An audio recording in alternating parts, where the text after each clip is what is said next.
अब यूपी में बीजेपी की हार पर भी जबरदस्त सियासी घमासान छिड़ा हुआ है। यूपी में बीजेपी जिन सीटों पर हारी है उनमें से एक है सहारनपुर। अब सहारनपुर लोकसभा सीट पर भाजपा के हार के बाद प्रत्याशी रहे राघव लखनपाल शर्मा का बड़ा बयान सामने आया।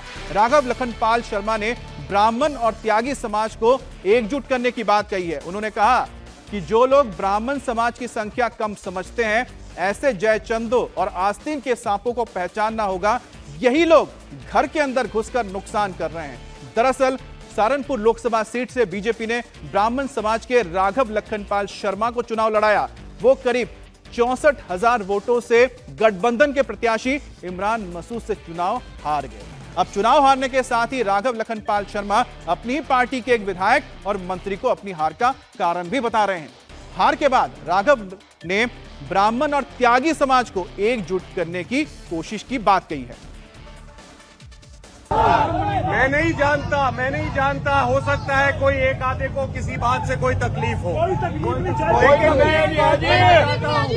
हमने सदा सच्चाई और ईमानदारी का साथ दिया और देते रहेंगे।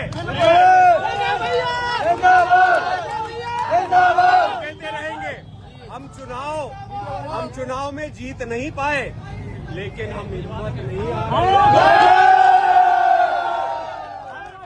और मेरा आपसे भी आग्रह है कि क्योंकि बहुत से नेताओं द्वारा ये भ्रम फैलाया जाता है लखनऊ दिल्ली तक कि सहारनपुर में ब्राह्मण है ही 15,000, तो वो क्या कर लेंगे। तो अपनी ताकत को पहचानो और अपनी ताकत का एहसास संपूर्ण समाज को हो, इतना हौसला रखने की क्षमता रखो अपने अंदर।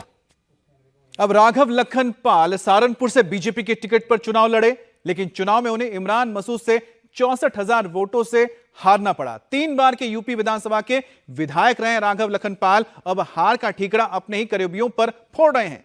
अब राघव लखनपाल का कहना है कि उनके अपने ही चुनाव में उनको नुकसान पहुंचा रहे थे।